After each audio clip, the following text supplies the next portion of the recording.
Bueno, buenas tardes para todos. Bienvenidos a nuestro conversatorio sobre el cuidado de la salud que organiza la Pontificia Universidad Javeriana y Javesalud. En el día de hoy vamos a hablar de la salud de los adolescentes y los jóvenes. Entonces vamos a hacer un primer video introductorio y la presentación de inicio de esta jornada. Muchas gracias.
Bueno, buenas tardes para todos desde Javesalud y desde la Pontificia Universidad Javeriana. Vamos a dar inicio a este conversatorio sobre la salud de los jóvenes y adolescentes. Gracias por participar en este evento académico que hace parte de los conversatorios sobre la salud que hemos diseñado de Teams cada 2 meses. Les anticipamos una vez la invitación al tercer encuentro que lo haríamos en la primera semana de diciembre y pues la pandemia nos ha obligado un poco a tener estos encuentros que ha favorecido también el poder discutir sobre temas tan importantes que por la misma condición de salud le hemos dado mucha prioridad a otros temas como la salud de los adultos mayores, a la salud de mis condición patológica asociada al COVID, pero creemos que este espacio es fundamental, no solamente lo que hoy sucede con la salud de los jóvenes y adolescentes en el país, sino también en perspectiva todas esas voces y como ustedes vieron, pues son variados en ese sentido y son importantes para poder concretar aspectos importantes de la en general de la salud de esta población. Entonces, sean todos bienvenidos a organizador del evento. Mi total agradecimiento y el respaldo de la Universidad Javeriana por todos los temas técnicos. Una bienvenida a los miembros de Junta Directiva, un agradecimiento especial al Comité de Dirección de Javesalud, especialmente a nuestro director general, el doctor Carlos Tovar, a nuestros panelistas y le voy a dar la palabra a la doctora Nelcy Becerra, moderadora de este evento. Un especial a todas las personas que nos acompañan y que están interesadas en esta temática de la salud del país. Muchas gracias. Muchas gracias, doctora Paola. Daremos inicio a esta jornada a partir de este momento. La tarde de hoy contamos con la valiosa participación de 5 panelistas, quienes compartirán sus experiencias y prácticas alrededor del tema central, que es la salud de los adolescentes y los jóvenes. A nuestros panelistas, un agradecimiento muy especial por aceptar nuestra invitación a este conversatorio sobre un tema estructural para el cuidado primario ambulatorio, Sin duda sus aportes, experiencias y sus opiniones van a ser fundamentales para el desarrollo de este evento académico. Asimismo, a todos nuestros asistentes, un agradecimiento muy especial por interesarse en este tema estructural para el cuidado primario ambulatorio.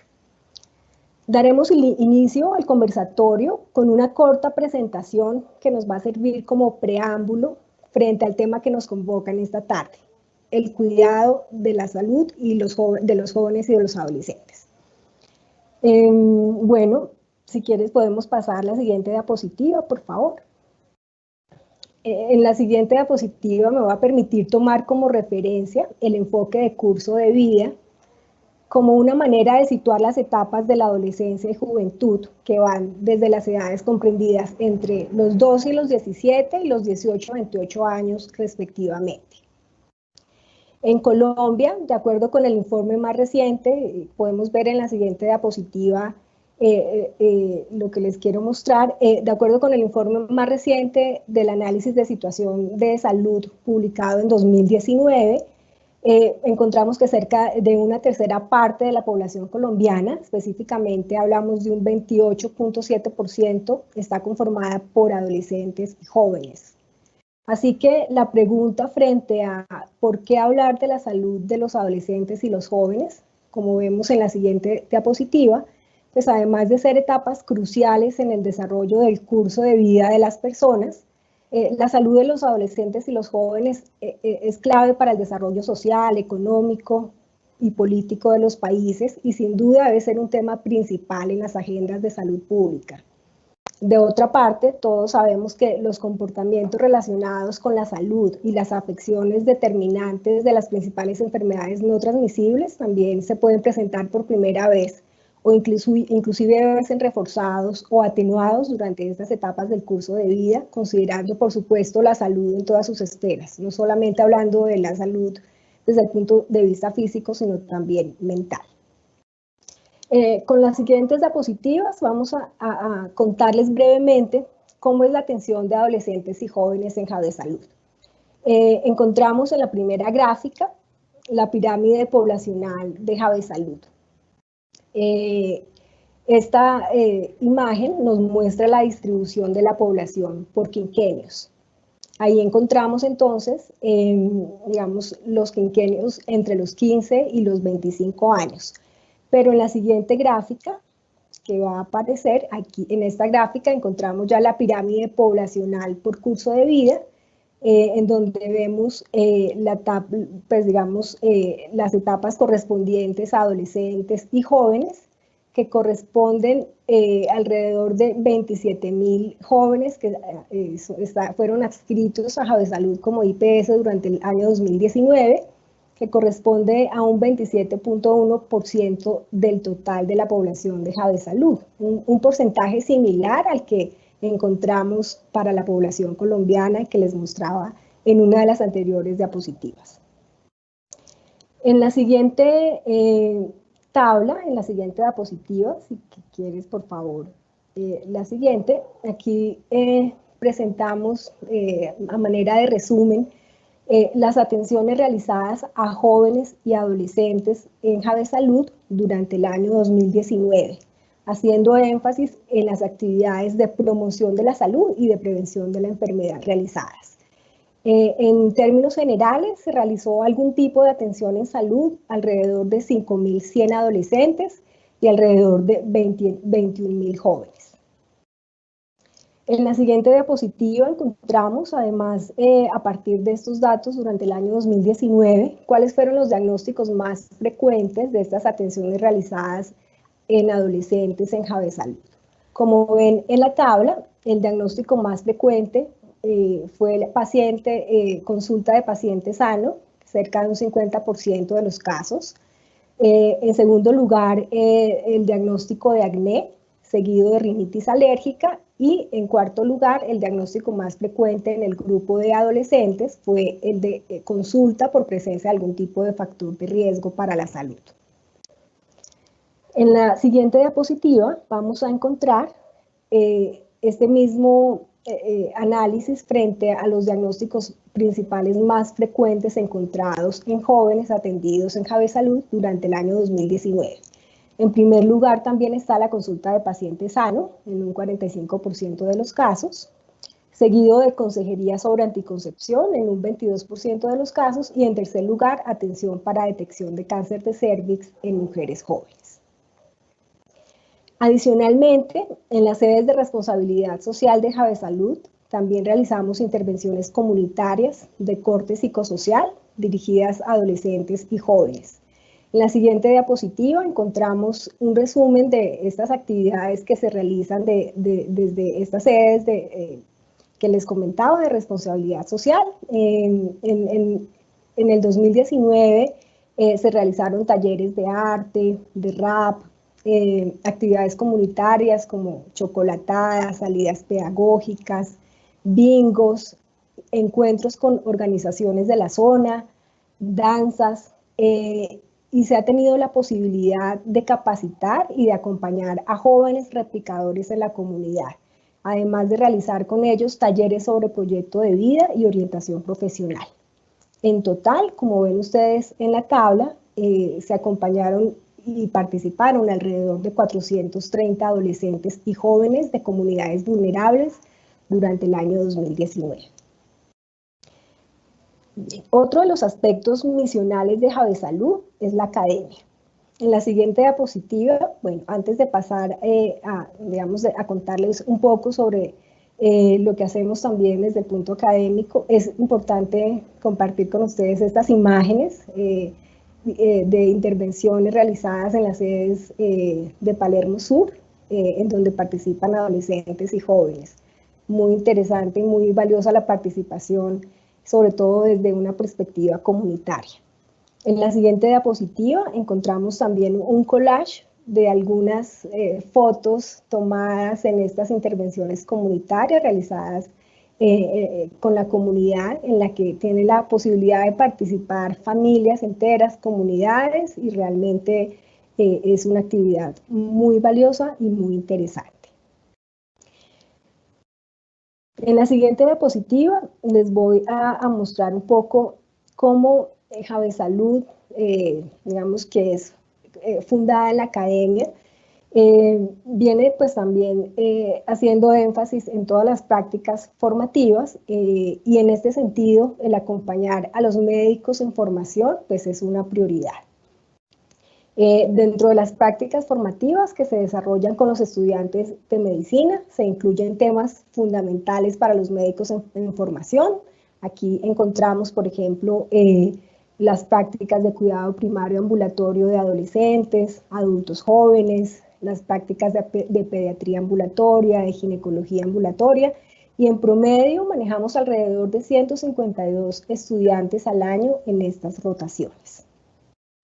Para ir cerrando con esta presentación de preámbulo, en la siguiente diapositiva les vamos a mostrar cómo también estamos trabajando en seguir fortaleciendo la generación de conocimiento a través de proyectos de investigación, como este que está en curso, denominado Construyendo Resiliencia en la Adolescencia, mejorando la calidad de vida de los adolescentes con problemas de salud mental en Colombia, liderado por la Pontificia Universidad Javeriana y en el que participa Javesalud.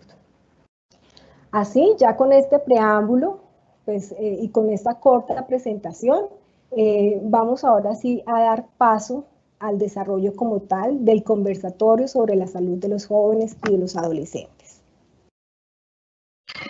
Doctora Nelcy, muchas gracias. La doctora Nelcy va a ser entonces la moderadora de este evento.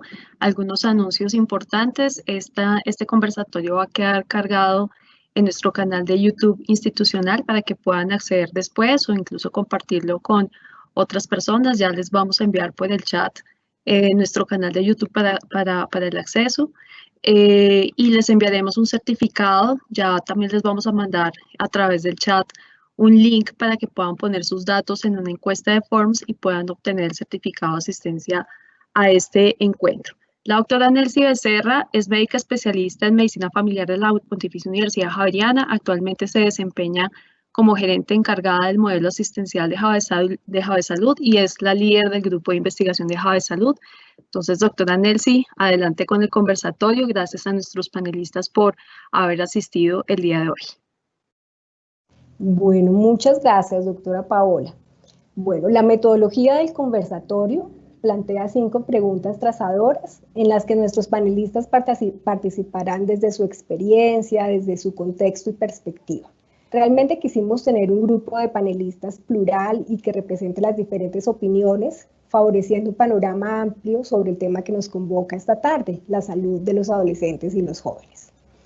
El tiempo de respuesta para permitir la participación de todos los expertos es de 2 minutos por pregunta. Vamos a iniciar entonces con la primera pregunta. Si quieren, por favor, proyectamos la primera pregunta en la pantalla, pero mientras tanto se las voy formulando. Entonces, la primera pregunta es, ¿cuáles han sido las principales fortalezas y barreras que desde su perspectiva ha detectado en relación con la atención integral en salud a jóvenes y adolescentes? ¿Me confirman si el doctor Lago ya se pudo conectar? No, doctora Nelcy, parece ser que tiene problemas técnicos él para lograr la conexión, entonces yo te aviso si llega a integrarse. Muchas gracias, doctora. Bueno, entonces me permito darle la palabra para responder esta primera pregunta al doctor Daniel Tobón García. El doctor Daniel es médico con maestrías en salud pública y en políticas públicas. Como joven activista, el doctor Daniel representó a jóvenes en espacios como la Asamblea Mundial de la Salud y la Cumbre Mundial de los Objetivos de Desarrollo Sostenible. Como saludista, ha liderado programas de salud para adolescentes y jóvenes en diferentes países de América Latina y el Caribe. Doctor Daniel, muchas gracias por su participación y le damos la palabra. Nelcy, muchísimas gracias. Y bueno, siguiendo con la conversación que estábamos teniendo antes, te regalo el doctor. Y bueno, muchas gracias por esa presentación y sobre todo por la invitación. Ya no soy joven, entonces esas cosas que dijiste ya quedaron en el pasado, pero nos queda un lindo recuerdo de eso y sobre todo unas ganas muy grandes de seguir aportando para que muchas y muchos adolescentes y jóvenes sigan participando y sigan involucrándose en su salud, en la salud de su familia y la salud de sus comunidades. Yo quiero empezar diciendo una cosa, y es que los adolescentes y los jóvenes no son objeto de nuestras intervenciones, sino que son actores clave y activos de su vida y de la vida que todos y todas vivimos. Tenemos grandísimos ejemplos de adolescentes, incluso niñas, niños, adolescentes y jóvenes que hoy en día, en el presente, juegan un rol crucial para cambiar su sociedad y han tenido presencia y han llegado a múltiples regiones del país. Entonces creo que es algo importante para empezar, y es que los adolescentes y los jóvenes no son objetos de nuestra intervención, sino que son nuestros pares y nuestros aliados y aliadas para generar cambios en la salud pública, en su salud. Para responder específicamente sobre las fortalezas y barreras en relación a la atención integral a adolescentes y jóvenes, yo diría que fortalezas hemos tenido bastantes. Y es que hay que reconocer los avances que hemos tenido como sociedad, sobre todo para atender los problemas de las niñas y los niños, de la infancia, sobre todo la primera infancia. Esto nos ha demostrado cómo generar estrategias y programas integrales que respondan a las necesidades de una población. No solamente desde los servicios de salud, sino una mirada integral de la salud y el bienestar, articulando protección, educación, salud, bienestar, alimentación, etc. Entonces, aquí hay unos aprendizajes muy grandes que hemos tenido como sociedad. Y sobre todo, conocemos cuáles son las intervenciones que funcionan para atender a las necesidades de estas personas. Pero ahí vienen las barreras y ahí vienen los problemas. Y es que debido a la forma en la que estructuramos nuestros programas y a la forma en la que estructuramos nuestra agenda en salud, estas intervenciones o estos programas que ya hemos verificado que funcionan, que son costo efectivos, no le están llegando a las personas que más lo necesitan y seguimos dejando a muchas adolescentes y jóvenes atrás. Entonces aquí hay un problema grandísimo de inequidad. Y es una barrera porque nos lo seguimos pensando desde la perspectiva de salud, de servicios de salud. Y ahí está el problema. Cuando vemos tú nos presentabas ahorita las principales causas de consulta, pero si vemos las principales causas de mortalidad en adolescentes y jóvenes en Colombia y en la región, encontramos que la primera es la violencia interpersonal, o sea, el homicidio, los asesinatos. La segunda son los accidentes o, bueno, alguien diría que no deberíamos decir accidentes, pero son accidentes de tránsito. Alguien decía que no deberíamos decir accidentes porque no son accidentes, pero bueno, las lesiones de tránsito. Y el tercer lugar, los suicidios. Yo estoy seguro que tener más especialistas, tener más médicos y tener más clínicas y hospitales no nos van a resolver estos problemas de salud que están matando a nuestros adolescentes y jóvenes hoy en día. O sea, que le están vulnerando los sueños, las oportunidades y el potencial a miles y casi millones de adolescentes y jóvenes, no solamente en Colombia, sino en la región. Entonces ahí están las barreras. Las barreras son estructurales porque nos estamos pensando en la salud como si fuera un asunto meramente de prestación de servicios de salud. Y esto se articula con otra problemática muy grande y que me alegra que aquí hayan dos estudiantes y dos jóvenes que sí puedan hablar más en propiedad de esto.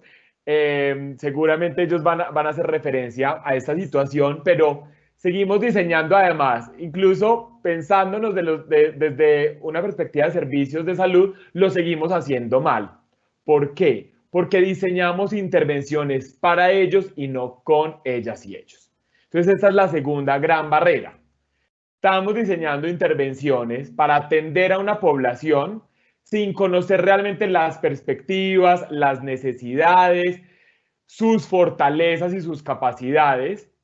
Entonces, las intervenciones y los programas que hagamos se van a quedar supremamente cortos, porque nadie conoce sus necesidades, nadie conoce sus fortalezas, como las mismas poblaciones a las que queremos acompañar y apoyar. Cuando uno está haciendo consulta y le llega una persona, no sé, con dolor abdominal, uno le pregunta muchas veces, o eso por lo menos aprendí yo, ¿con qué se le quita el dolor o con qué se le disminuye el dolor? Porque nadie sabe sobre la salud como la misma persona. Sin embargo, diseñamos estrategias y programas para atender la salud de los adolescentes sin involucrarles.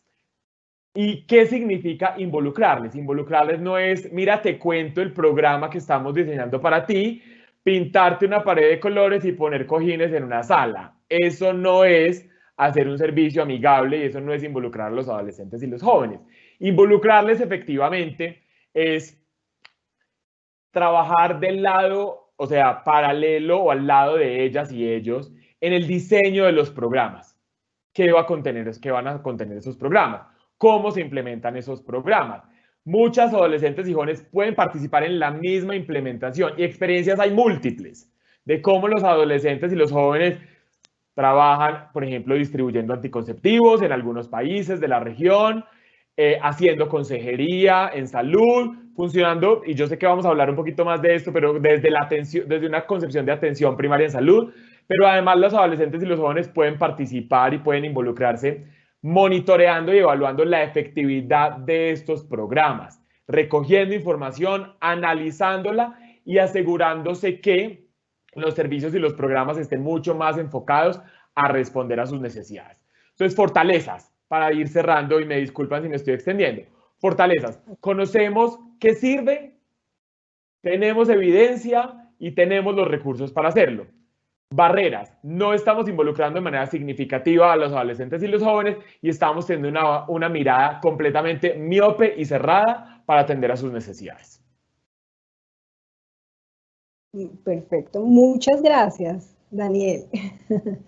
Muy importante tu perspectiva. Para seguir conversando sobre esta pregunta, le voy a dar la palabra a Natalie Triana. Natalie es estudiante de 10º semestre de Ciencia Política en la Universidad Javeriana. Actualmente es practicante para la Fundación Paz y Reconciliación. Natalie es columnista para El Espectador en el blog Con los pies en la tierra e investigadora en formación. Natalie, bienvenida. Te damos la palabra. Muchísimas gracias, Nelson. Entonces, siguiendo el hilo, creo que una de las barreras fundamentales es que la salud no está pensada con enfoque de género. Es decir, ya las mujeres jóvenes vamos solas, cuando se puede, vamos solas al médico y llevamos a preguntarle cosas de la salud sexual.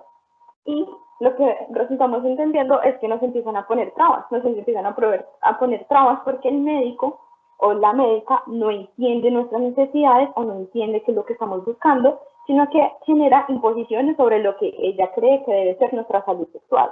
Creo que eso es súper importante para entender también mi siguiente enfoque, que sería educación en derechos.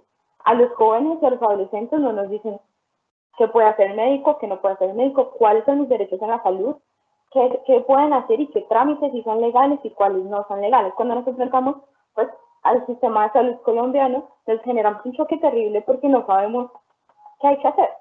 Es decir, me dicen, no, que eso no es legal y te toca hacer una tutela. Y uno dice, sí, yo vi en Constitución que la tutela es un mecanismo para exigir mis derechos, pero es que, ¿cómo es posible? No entiendo nada y nadie te da respuesta en el sistema de salud. Eso a mí me parece gravísimo. O sea, en verdad, es cuando uno entiende y se va dando cuenta que si uno no llama al médico amigo, si uno no llama al director del hospital, si uno no llama a esta persona, no te atienden. Y es cuando ahí entendemos que la salud es un servicio y no un derecho. Y solo tenemos acceso a este servicio si tenemos una muy buena IPS o pagamos un buen sistema de salud. Entonces, cuando les preguntamos qué será de las personas que no pueden tener un servicio de salud, ni universidades que no les generan, pues, por lo menos una atención primaria como lo que puede ser Jave Salud. Esa es una de las mayores como preocupaciones y a veces y pues mi tercera, que siento como es una barrera, es la burocracia. A veces cuando llegamos a necesitar cualquier cosa, nos ponen mucha burocracia y muy poca efectividad. Es decir, necesito planificar.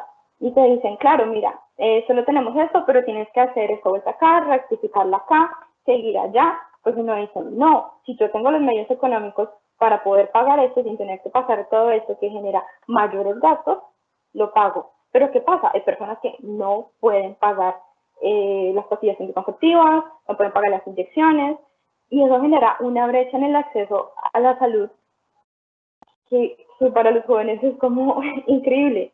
Entonces creo que esos son como mis tres ítems más fuertes: enfoque de género, educación y derechos, mucha burocracia y poca efectividad.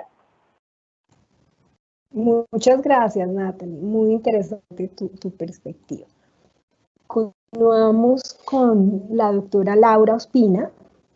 La doctora Laura es médica y psiquiatra de la Pontificia Universidad Javeriana, con especializaciones en terapia de familia y en psiquiatría de niños, adolescentes y familia, con título de doctorado en la Universidad de Sydney, Australia.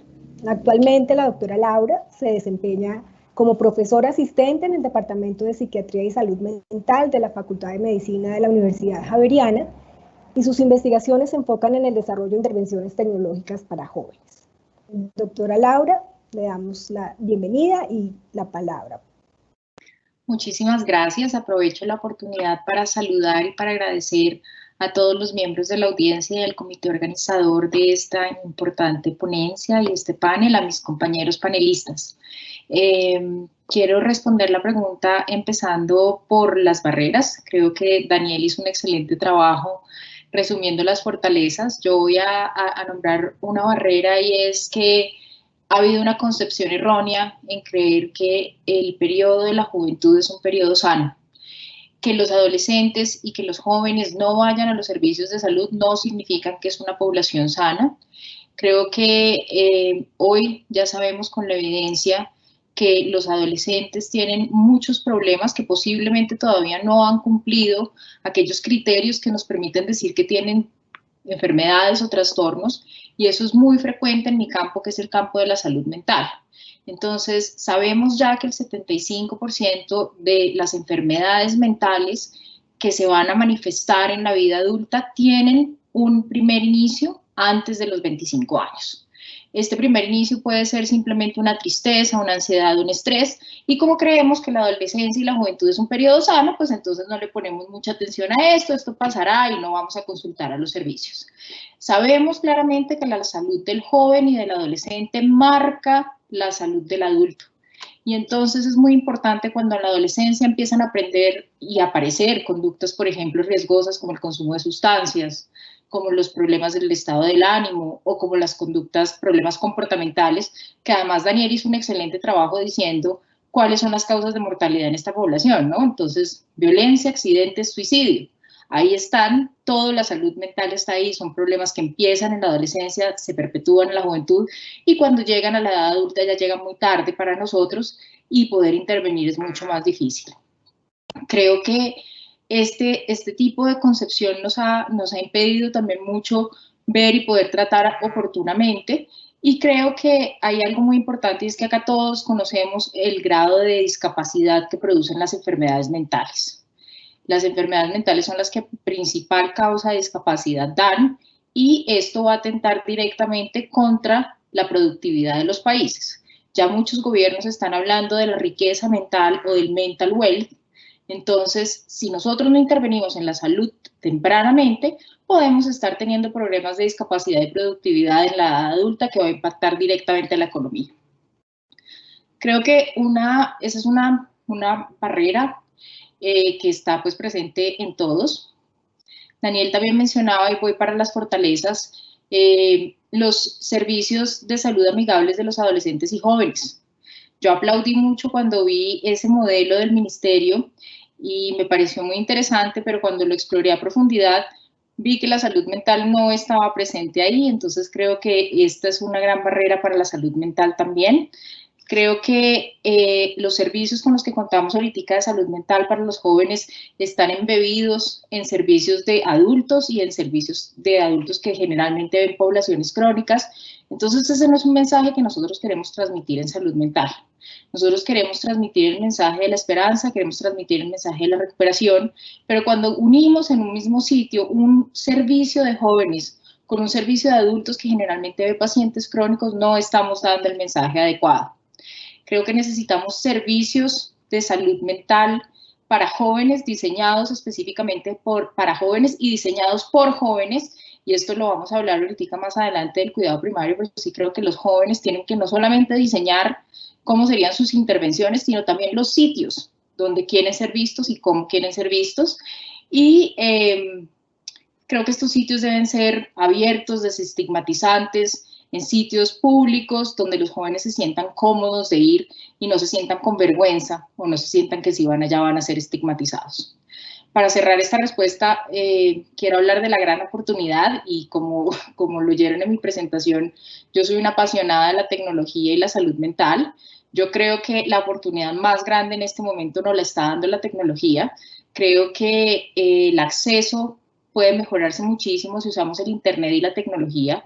Los jóvenes son nativos digitales, los jóvenes están todo el tiempo en Internet, los jóvenes saben cómo se usan las redes sociales y creo que es momento para nosotros desde la salud apropiarnos de estas tecnologías y del Internet para llegarle a los jóvenes donde están y cómo quieren estar.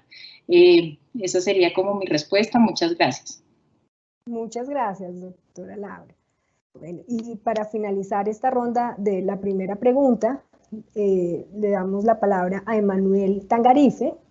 Emanuel es estudiante de Ciencias Políticas, joven defensor de derechos sexuales y reproductivos en el país y veedor ciudadano por la interrupción voluntaria del embarazo. Hace parte del grupo de jóvenes VIVE. Emanuel, bienvenido y te damos la palabra para que puedas responder esta primera pregunta. Sí, no, muchas gracias y un saludo especial para todos y todas.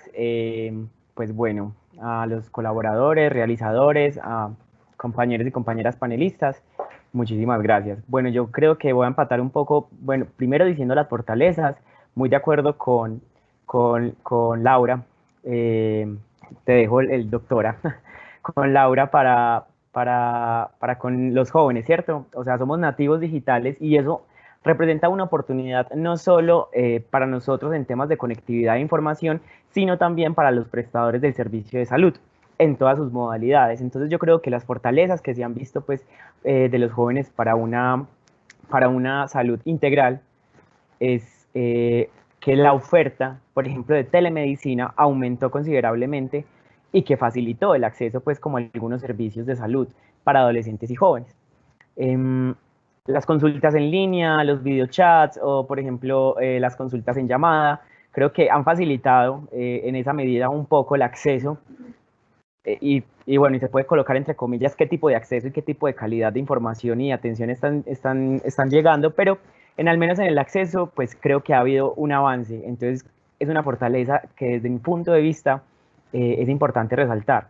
Por otro lado, yo quisiera también que habláramos de juventudes, ¿cierto? De las y los adolescentes, y más en un país tan biodiverso, tan culturalmente diferente y tan rico también es hablar de juventudes disidentes, juventudes LGBT, juventudes afrocolombianos, juventudes indígenas, juventudes urbanas y rurales, juventudes, las mujeres jóvenes también supremamente importante, y también jóvenes con discapacidades o funciones diversas, ¿cierto? Entonces yo creo que ahí empieza una barrera importante y es una falencia. No les estamos hablando, no nos están hablando en nuestros propios términos, ¿no? Siempre la juventud y la juventud es una y así es que se tienen que ir y como nosotros no sabemos qué es lo que queremos, entonces vea que por este es el camino.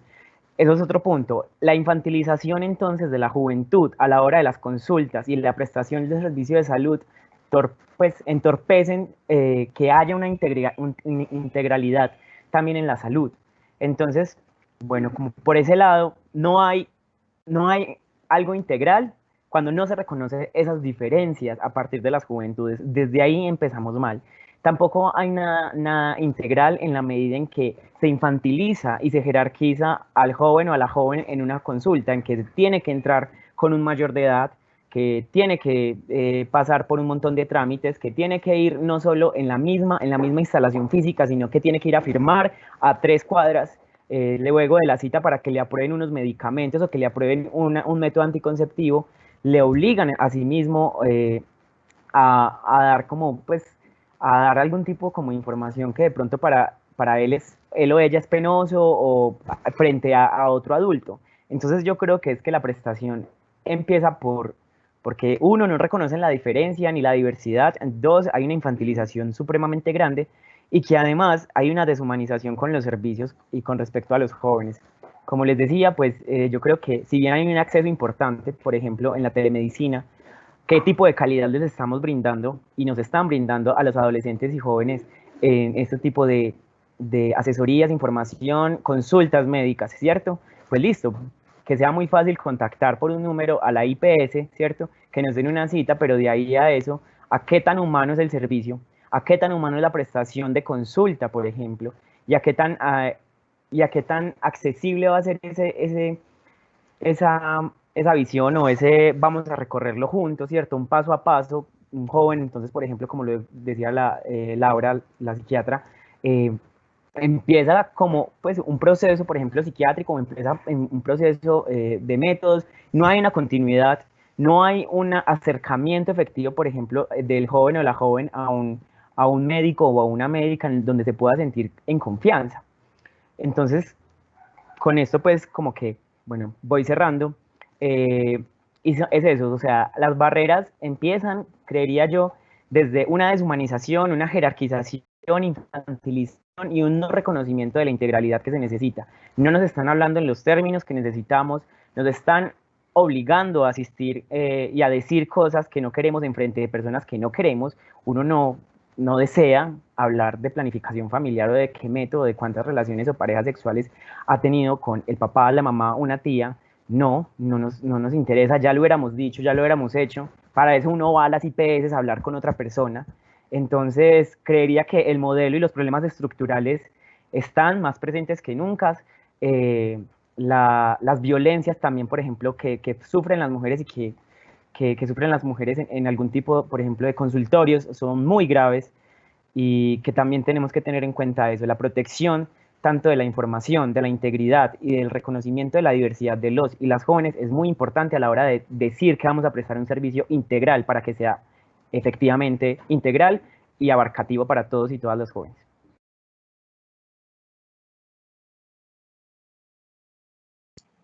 Nelcy, tú estás, disculpa, tienes el micrófono silenciado. Sí, gracias. Gracias. Muchas gracias, Emanuel, a ti y a todos los conferencistas. Vemos que ya tenemos el gusto de tener al doctor Gabriel Lago con nosotros. Doctor Gabriel Lago, bienvenido. Pues vamos cerrando esta primera pregunta y le voy a dar la palabra en la próxima ronda, doctor, porque seguramente no sé si alcanzó a revisarla bien. Entonces, para ir cerrando esta primera ronda de preguntas, definitivamente es muy valioso poder tener una mirada amplia y desde diferentes perspectivas, ¿no?, frente a las fortalezas y barreras que se presentan en la atención en salud a jóvenes y adolescentes.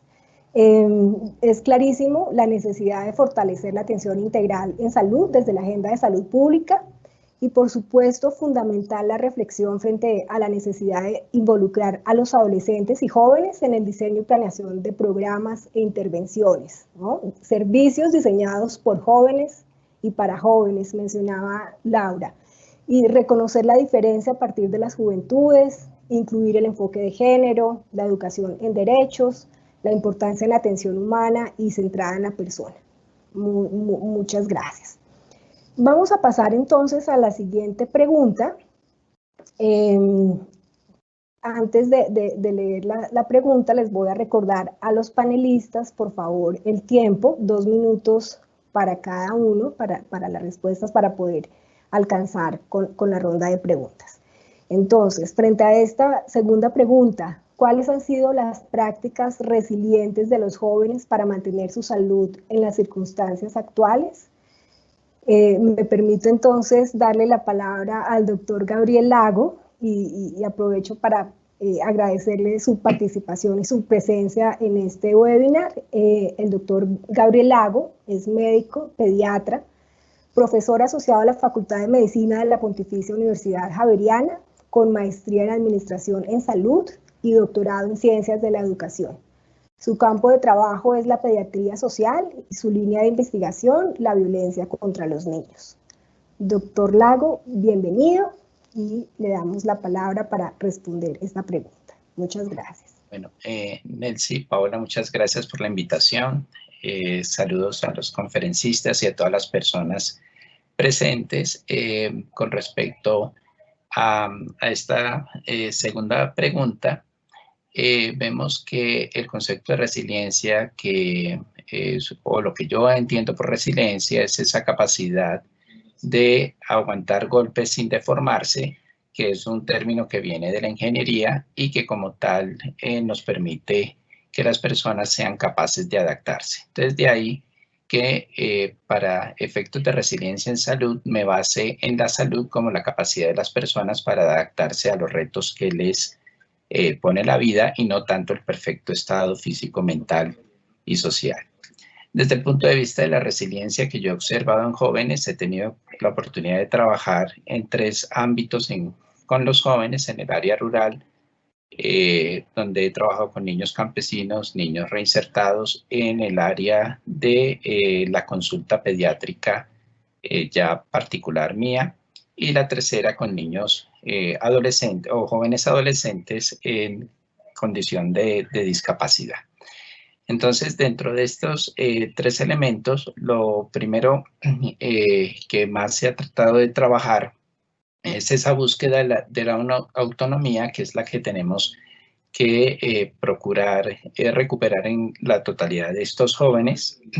Está un segundo componente, que es el componente biológico, un componente biológico que tiene unas dimensiones y unos comportamientos diferentes en el área rural, en el área urbana, o en jóvenes que están institucionalizados por su situación de salud.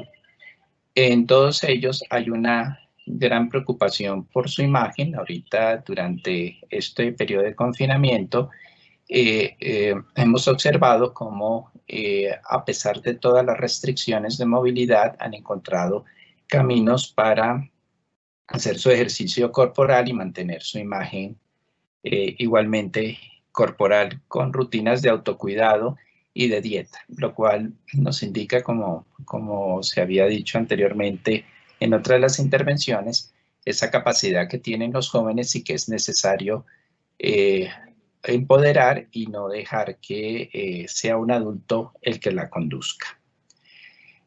Sin embargo, dentro de estas condiciones actuales vemos que con relación a la sexualidad se han observado o he observado los dos extremos.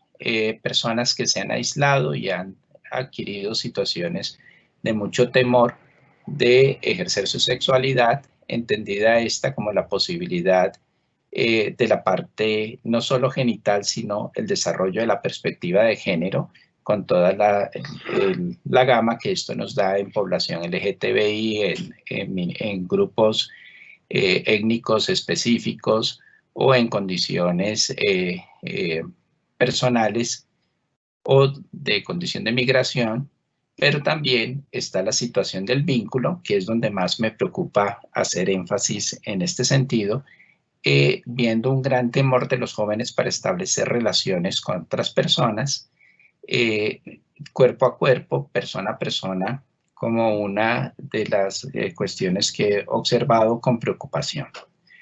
Y por otro lado, una gran habilidad para desarrollar, como bien lo decían, unas relaciones a través de las tecnologías de información y comunicación, es decir, relaciones mediadas, pero dificultades para relaciones interpersonales. Por otro lado, hay una gran conciencia, alineamiento y aceleración con todos estos procesos que se nos vienen de la conocida como cuarta revolución industrial. Y también me ha llamado mucho la atención el aumento del aprecio por la vida, a pesar de que, como lo decía la doctora Laura en su intervención, vemos con preocupación también otros que no han logrado adaptarse, presentando situaciones de tristeza, ansiedad, depresión, e incluso uno de los niños de una de las instituciones vimos cómo trató de hacer un acto o hizo un acto suicida.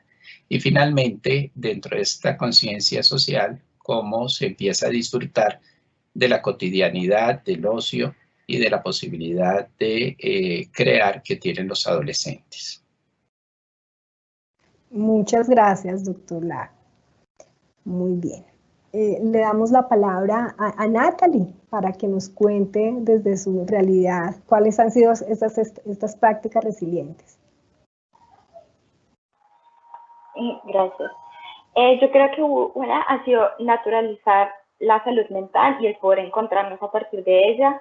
Creo que la pandemia nos ha permitido, por lo menos en la realidad en la que yo vivo, ha permitido y por lo menos ha quitado una barrera sobre lo que es hablar de la depresión y de la ansiedad, y que la depresión y la ansiedad está en todo. Pero eso me lleva a dos realidades que es muy, o sea, nosotros nos encontramos a través de los medios virtuales y podemos hablar de ello, pero los jóvenes no somos apolíticos o no somos estos seres distantes que no sabemos qué pasa con la realidad del país, y pues uno puede hacer todo el intento o por manejar un cuadro de crisis, pero es muy difícil cuando asesinan jóvenes sistemáticamente en muchos lados del país y las personas los adultos piensan que eso no pasa, o sea, que no nos va a afectar. Y siento que la salud también debe tener en cuenta que no somos seres individuales, sino que somos seres sociales que estamos en constante relación y que realmente pues eso nos afecta. Creo que también, y en concordancia, a través de la virtualidad hemos podido acceder a médicos virtualmente por charlas y conferencias, donde generalmente yo he visto más sobre salud sexual y reproductiva, de cuáles son los derechos que tenemos y cómo podemos autoexplorarnos. Pero siento que los adultos no han podido lograr comprender lo que significa el proceso de adolescencia, el proceso de mi cuerpo y también lo que implica la depresión y la ansiedad. A veces lo transmite como si fuera un pleno o típico capricho de un joven que no se ha logrado entender en su proceso de desarrollo en camino a la adultez, y eso conflictúa porque pues nosotros entre nosotros hablamos, pero siempre necesitamos mucha más ayuda de la que nosotros nos podemos otorgar a través de amigos o compañeros. Eso sería todo. Muchas gracias, Natalie. Laura.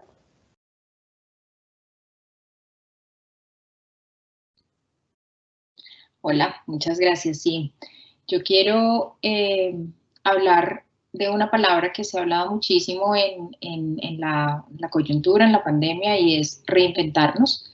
Esta palabra se volvió casi una de las palabras, yo creo que si hiciéramos una nube de palabras, reinventarnos estaría como al centro. Creo que esa es una de las capacidades resilientes que debemos resaltar. La juventud aprendió a estudiar virtualmente, la juventud aprendió para los que trabajan a teletrabajar, la juventud aprendió formas de conseguir sustento económico de otras maneras que lo venían haciendo. Entonces quiero resaltar la capacidad no solamente de los adolescentes para reinventarse, sino también de la comunidad extensa que hace parte de la juventud, de los docentes, de los profesores, del colegio, de las universidades. Todos tuvimos que vivir esto juntos y creo que todos nos reinventamos y creo que es un grandísimo punto para resaltar y para agradecerles también, porque sin el esfuerzo de la comunidad extensa, de los colegios, de las instituciones, de las ONG, creo que esto hubiera sido muy difícil. Creo que hay una herramienta que nos ha ayudado definitivamente a reinventarnos y obviamente acuérdense, yo soy la de la tecnología, entonces es la tecnología. ¿Ustedes se imaginan cómo hubiera sido la pandemia, la cuarentena sin internet? Yo creo que eso hubiese sido de verdad algo caótico. Entonces, gracias al mismo internet y a la cuarentena, pues pudimos poner en práctica actividades resilientes, pudimos estar en contacto con nuestros seres queridos gracias a las redes sociales y a las videoconferencias, pudimos seguir estudiando, pudimos seguir educándonos gracias al internet y esto hace parte de las capacidades resilientes. La capacidad de resiliencia es una capacidad individual, pero también es una capacidad comunitaria y creamos redes no solamente de estudio, de conversación, sino también en salud mental se crearon redes de apoyo. Fue muy lindo ver cómo personas que estaban angustiadas se apoyaban a través de los grupos de Facebook. También me pareció muy, muy bonito cómo se crearon también a través de la tecnología. Esto fue un facilitador, redes de ayuda. Entonces, yo pues estoy en varios grupos y he visto cómo la gente se empezó a ayudar, necesito esto, ¿cómo te puedo ayudar? Se mandaban de un lado para otro y esto fue facilitado también por la tecnología. Y ahí estamos hablando de resiliencia individual y comunitaria. Creo que ya a nivel, pues digamos, de uno de los factores más importantes para la resiliencia es el manejo de las emociones y el control de los pensamientos. Y nuevamente la tecnología nos ayudó, vimos cómo en este periodo de tiempo la descarga de aplicaciones de mindfulness, de meditación, de yoga, para un poco regularnos las emociones, se expandió también muchísimo. Y no solamente la descarga de apps, sino vimos cómo personas de propias iniciativas empezaron a sacar estos videos para que todo el mundo pudiera tener acceso a ellos. Esas serían como las cositas que quería resaltar. Muchas gracias. Muchas gracias, Laura, por tu respuesta. Continuamos con Emanuel. Sí, bueno, ahí yo quisiera preguntarnos primero qué tipo de resiliencia han tenido los jóvenes y las jóvenes. Nos tendríamos que preguntar a qué se están enfrentando, ¿cierto? Porque yo creo que el problema con cual uno se enfrenta genera diferentes tipos de resiliencia o de reinvenciones, ¿no? Entonces yo creo que recopilando un poco, entonces nos enfrentamos a una violencia sistemática también, pues la primera causa pues de muerte de los jóvenes es violencia, pues, y vivimos en un conflicto, pues en un país con conflicto. Hay información también imprecisa, por ejemplo, a la hora de servicios de salud. Hay dilación en la prestación de servicios de salud, por ejemplo, de métodos. Por ejemplo, los métodos anticonceptivos se han vuelto casi pues una odisea. Acceder a ellos, acceder a algún tipo de información, cambiar, empezar. Entonces, por ese lado, falta de calidad de la información. Y que en general nos estamos enfrentando a que no hay una salud social, ¿cierto? No hay una salud, que decía ahorita Natalie, no nos podemos ver como meramente individuos, sino que somos parte de un colectivo social importante, y que si no estamos en condiciones salubres a nivel socialmente, ya sea por condiciones de violencia, ya sea por condiciones económicas, ya sea por miles de condiciones que en Colombia parecen juntarse todas al mismo tiempo y cada vez se agravan más, no hay condiciones de salud en donde a los jóvenes se les permita un desarrollo completamente de sus capacidades y de sus posibilidades.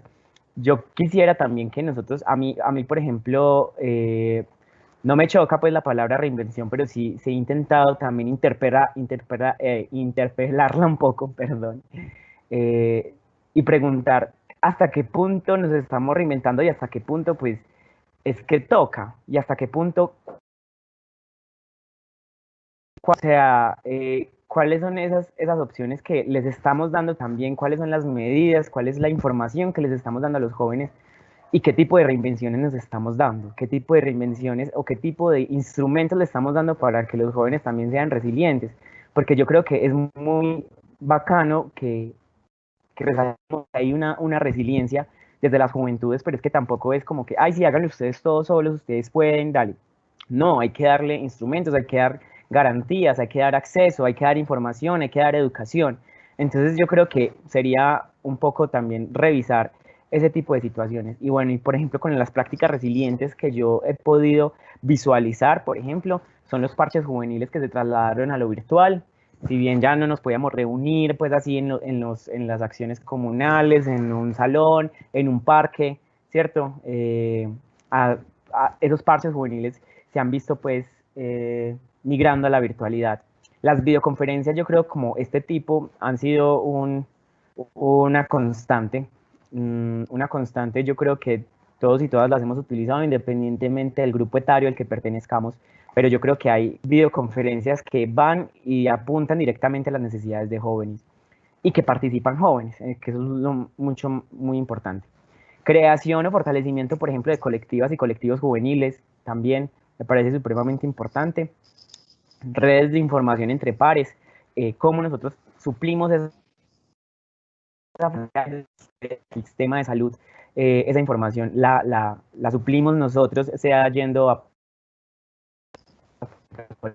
Jóvenes Vive hace, por ejemplo, desde los colegios del municipio de Río Negro, y fortalecimiento de esos colectivos también a nivel de redes sociales. De pronto éramos un poco más fuertes a nivel de movilización, un poco más fuertes en los encuentros, ¿cierto? Pero como nos quitaron la posibilidad de reunirnos, de estar en las universidades, de vernos, de encontrarnos, entonces yo creo que esa fortaleza, se fortalecieron las redes sociales en donde los colectivos y las colectivas se hicieron uniones, se hicieron alianzas, se hicieron conversatorios entre ellos y se amplió pues como todo eso. Y también creo que una de las prácticas resilientes de lo que hablaba ahora es exigir también y peticionar que hayan espacios y que hayan canales, por ejemplo, de atención primaria en lo que respecta a salud mental, lo que fue, por ejemplo, mi universidad y algunas universidades también aquí en Medellín y Río Negro, es esa línea de atención al menos a urgencias de salud mental, a urgencias de este tipo por ansiedad, por depresión, por cualquier otra índole, que me parece sumamente importante, y cómo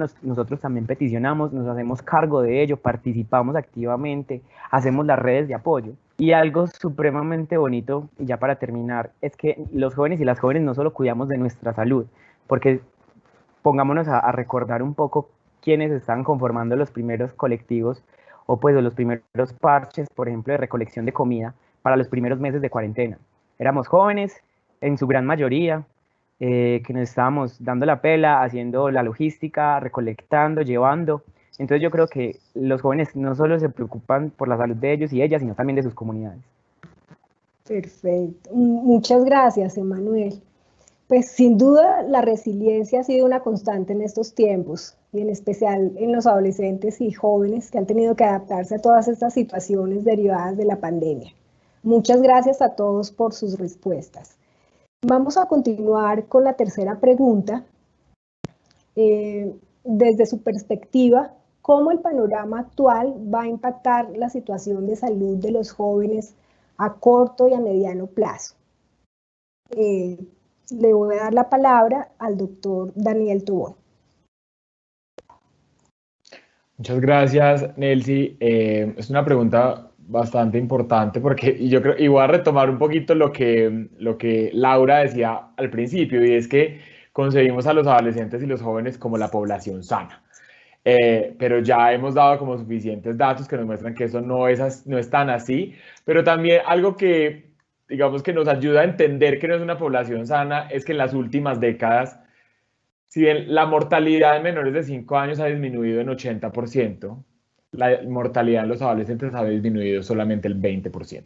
Entonces estamos estancados en prevenir que los adolescentes se mueran. Y situaciones como esta, como la pandemia que estamos viviendo, que para múltiples poblaciones se puede configurar como una crisis humanitaria, porque no están teniendo acceso a vivienda, no están teniendo acceso a agua, a educación, a servicios de salud, por ejemplo, la población migrante, población indígena, afro, población que hoy en día sigue siendo desplazada internamente por el conflicto armado. Esto se constituye en una crisis humanitaria. Y esa crisis humanitaria viene con dificultades y más barreras para acceder a servicios de salud y para acceder a otros servicios que salvan vidas. Por ejemplo, hemos visto el impacto tan grande, y ya Emanuel lo decía, que estamos teniendo sobre la disponibilidad de anticonceptivos. Y conozco muchas colegas y muchos colegas que han reportado de manera constante el desabastecimiento y las barreras de acceso a los antirretrovirales, por ejemplo, al tratamiento para personas que viven con VIH. El impacto que esto tiene para su salud física es muy grande.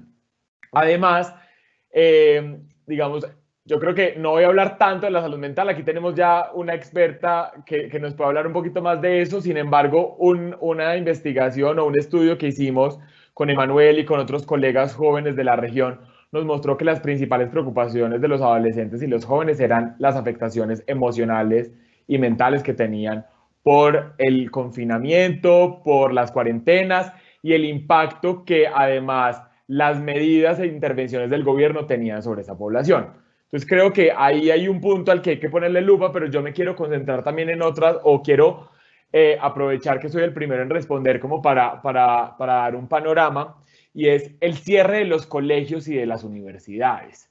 Tiene un impacto muy grande. ¿Por qué? Porque estas instituciones educativas ya sabemos que no sirven únicamente para educar en unas competencias básicas, sino que sirven para cuidar, sirven para alimentar a muchos adolescentes y a muchos jóvenes, sirven para identificar cuando hay violencia intrafamiliar, cuando hay violencia basada en género, cuando hay violencia sexual en el hogar, que es donde más ocurren este tipo de violencias. Sirve para alejar a las niñas, niños y adolescentes y jóvenes de unos entornos que pueden ser muy perjudiciales o muy riesgosos para su salud. Entonces, creo que además vamos a tener un impacto grande, no solamente en la salud mental, en temas de salud sexual y reproductiva por pobre acceso a los servicios de salud sexual y reproductiva como anticonceptivos, antirretrovirales, condones, etcétera, sino que vamos a tener probablemente un impacto grande en la educación integral. Cuando un estudiante recibe una educación de calidad, va a tomar mejores decisiones sobre su salud y sobre su vida. Y hemos visto que además cuando un estudiante es saludable, pues va a permanecer más en el colegio y le va a ir mejor en el colegio y en la universidad. Con las instituciones educativas cerradas, ese rol que juegan los entornos educativos se interrumpe. Y con las cuarentenas y con las medidas de aislamiento, pues la actividad física que han tenido los adolescentes y los jóvenes ha disminuido de una manera significativa. Hoy en día encontramos que los adolescentes y los niños entre 5 y 12 años, 1 de cada 4 tiene exceso de peso y 1 de cada 5 adolescentes y jóvenes tiene exceso de peso. Y esto ha venido incrementando de una manera significativa durante los últimos años. Y ya sabemos que las enfermedades crónicas son la primera causa de morbilidad y mortalidad de la población colombiana. Entonces veo que allí pueden existir digamos, como unos impactos negativos para la salud de los adolescentes y los jóvenes a largo plazo. Entonces yo quiero dejar ahí porque sé que son 2 minutos y creo que cubrí como algunos aspectos importantes. Muchísimas gracias, Daniel. Muy interesante tu perspectiva. Le voy a dar la palabra al doctor Lago para que nos cuente su perspectiva frente a esta pregunta. Bueno, yo empezaría un poco con respecto a la autonomía, que es tal vez de lo que más se han quejado y para lo que más han llamado los pacientes. Y vemos que hay una gran incertidumbre que no solo está en el caso de los adolescentes, sino en los padres y el adulto que los presenta. Entonces, esto es una situación, la incertidumbre, el manejo de la incertidumbre, por todas las implicaciones que tiene en lo personal, en lo mental, en lo académico, como lo han dicho, en lo social, en la toma de políticas públicas, en la situación económica, no solo de las familias, sino del país. Y creo que una de las cosas que ha evidenciado la pandemia es una gran crisis ética, de la cual tenemos que entrar a discutir. Hablando con algunas personas del Grupo Latinoamericano de Pediatría Social, decíamos que esta no es una época para economistas, no es una época para médicos, sino que es una época para filósofos, porque hay que pensar qué se viene y qué es lo que está pasando actualmente. Con respecto a los jóvenes, ya lo habían dicho, esa preocupación por la imagen corporal y la interacción de esta imagen corporal en un confinamiento para mantener medidas de autocuidado, sin duda están en el centro de la preocupación, porque ninguno quiere entrar en el grupo de riesgo para que sea confinado, ni por edad, ni por peso, ni por hipertensión, ni por ningún factor de riesgo que se está encontrando. Entonces hay un gran temor sobre el manejo no solo de la autonomía en cuanto sujeto, sino la libertad que me están coartando, y ha sido una queja también a nivel latinoamericano, como muchos gobiernos han excedido las autorizaciones que les dieron en las condiciones especiales para incluso evitar la manifestación de diferentes maneras. Hay una preocupación mayor y que se ha visto en las estadísticas del país, y es que la segunda ola en la mayoría de los países ha afectado más a la población joven que a la población mayor. Entonces viene una segunda ola, pero esta segunda ola está acompañada de una desconfianza a las medidas que se han tomado, y además pues con los manejos políticos que se ha dado a nivel de todo el mundo de aprovechar la coyuntura para pelearse las partes. Entonces se ha generado una confusión que a lo que está llevando es a un distanciamiento social, palabra que a mi modo de ver estuvo mal acuñada, porque la gente está alejándose de las relaciones sociales y debemos mantener una distancia corporal. Entonces es algo que tenemos que corregir. Incluso los canadienses han sacado ya manuales de cómo hacer relaciones sexuales en condiciones de pandemia y cómo se debe manejar el tapabocas en ellas. Entonces, eso me acuerda cuando hace 30 años andábamos en la pandemia del VIH, o la preocupación del VIH, y lo que esto hace es que ahora ha dado la desconfianza. Digamos, ahora ha dado la confianza y ha generado una situación de desconfianza. Entonces todo el mundo se acerca y por ende está aumentando la intolerancia cuando una persona está cercana, cuando alguien tose ya es un criminal, y una serie de circunstancias que debemos tratar de ver cómo manejamos en esto. Y hay un manejo de culpa. He tenido varios de mis pacientes y varios niños con un gran sentimiento de culpa porque han estado en fiestas, posteriormente han visitado a los abuelitos y coincidencialmente han muerto los abuelitos por COVID, y a ellos no se les ha podido probar el COVID o no se les ha hecho la prueba de COVID, y entonces es una angustia permanente. Y ya lo mencionaba anteriormente, la preocupación de poder ir a las universidades, la búsqueda de vuelos humanitarios y todo este tipo de cosas. Algo adicional que se ha manifestado y que pudimos ver en una de las escuelas, no tanto en adolescentes, pero en niños más pequeños, la imposibilidad que tenemos de leer las expresiones faciales.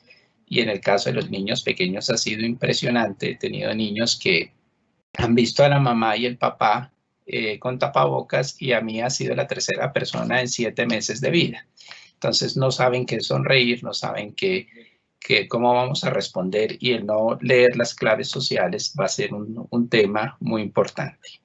Viene todo este tema de la situación económica y el cierre escolar. Hay también un gran cuestionamiento con respecto a la pertinencia de ir al colegio. Entonces está, como lo decían, el colegio como un lugar de formación, pero también el colegio como un lugar de violencia. En Francia, nunca antes los estudiantes habían sacado las pruebas de estado tan altas. Entonces la pregunta es, o tuvieron tiempo de estudiar, o los profesores estamos sobrando. Entonces hay una disyuntiva ahorita en todo el sistema escolar, y con todo este tema que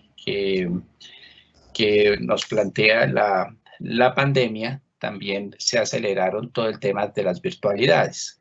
Nosotros en Boavita, que estamos llevando un proyecto rural, son los jóvenes adolescentes los que han tenido la iniciativa, y ya lograron conseguir 170 tablets y las han entregado en toda la región y se están comunicando y manejándola a través de ellos. Entonces viene todo este tema de lo que va a pasar, qué va a ser instrucción, qué va a ser educación y qué va a ser formación. Y finalmente vienen pues una serie de cambios en el concepto de vida, el manejo de cosas tan sencillas como el dinero. Ya nadie quiere recibir un peso, toca decir este billete es pre-COVID para que se lo reciban a uno en un supermercado. Y cómo vamos a conceptualizar la vida y cómo se van a construir estos nuevos valores de relación y el papel definitivo que enfrenta ante 1 de cada 4 habitantes del planeta es un adolescente, pero ya los empresarios también se dieron cuenta de que es mucho mejor comprar robots que contratar personas, sobre todo con todas las condiciones laborales que se están presentando. Entonces esto nos va a tener que llevar a flexibilizar o buscar cómo organizar el trabajo y cómo darle cabida a los jóvenes dentro de este trabajo. Muchas gracias, doctor Lago. Muy bien. Le doy la palabra a Natalie para que nos dé su respuesta frente a esta pregunta. Concretamente, de acuerdo a lo que decía Daniel, creo que pues no hay conocimiento o hay mayor dificultad para tener alertas tempranas en los que son consumos excesivos de drogas, tabaco, alcohol. No, es más difícil conocer los tipos de violencia cuando todo se ha remitido al ámbito privado y no hay un ámbito público que pueda al interior de las casas evidenciar qué está pasando. Otra cosa que puedo prever que va a pasar de corto a mediano plazo es que debido al contexto político y todo lo que está sucediendo no solo en el país sino a nivel mundial va a haber una desconfianza total en las entidades públicas por parte de los jóvenes.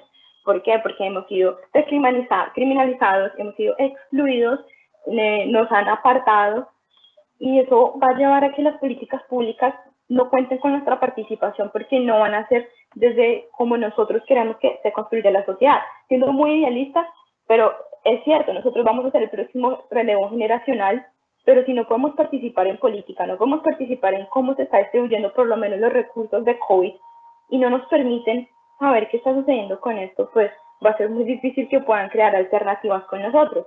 Y otra cosa que creo que no se ha evidenciado mucho, las alertas que van a generar los trastornos alimenticios.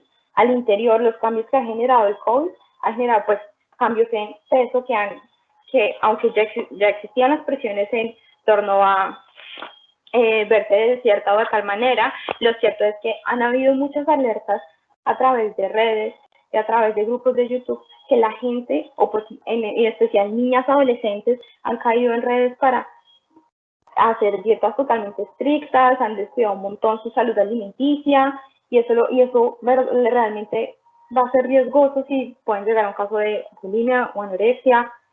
Sí, creo que eso sería como en general. Okay, muchas gracias, Natalie. Para cerrar el ciclo de esta tercera pregunta, le voy a dar la palabra a Laura. Todavía seguimos en la tercera pregunta, ¿no? Sí, estamos hablando de cómo va a impactar la pandemia en la salud de los jóvenes a corto y mediano plazo, para que nos acordemos. Pues sí, yo quiero como resaltar un poco lo que ya han hablado los demás panelistas. Yo creo que efectivamente los impactos en salud mental se van a ver y se van a ver muy fuertemente.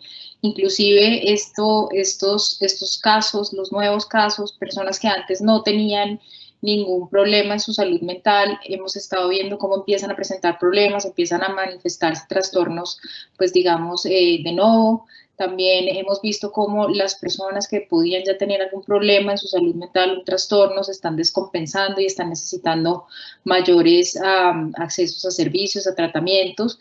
Y digamos, aumento tanto de casos nuevos como de casos previos descompensados es lo que algunos autores pues han denominado la segunda ola de la pandemia, Yo sé que el doctor Lago también ya habló de la otra ola y esto de hablar de olas a olas ya nos vamos a marear acá, pero pues digamos que la segunda ola de la pandemia o la cuarta ola, otros la nombran así dependiendo de cómo uno la mire, sería la ola de salud mental y cómo los nuevos casos y los casos descompensados pues van a exceder la capacidad instalada de los servicios. Ya lo habíamos mencionado, recurso humano en salud mental es muy poco. Y si seguimos pensando que vamos a lograr dar acceso y tratamiento a estos nuevos casos basándonos puramente en el recurso humano, estamos un poco equivocados y ahí es cuando tenemos que innovar y cambiar. Pero entonces, en relación a la segunda ola y a los nuevos casos, les queremos contar que nosotros en la Facultad de Medicina de la Pontificia Universidad Javeriana, el Departamento de Psiquiatría y Salud Mental y el de Bioestadística y Epidemiología Clínica, pues hicimos una encuesta. Le preguntamos a los jóvenes sobre cómo estaba su salud mental, cómo les había ido durante la pandemia, y les hicimos unas preguntas de resiliencia. Esto lo hicimos en mayo y en junio.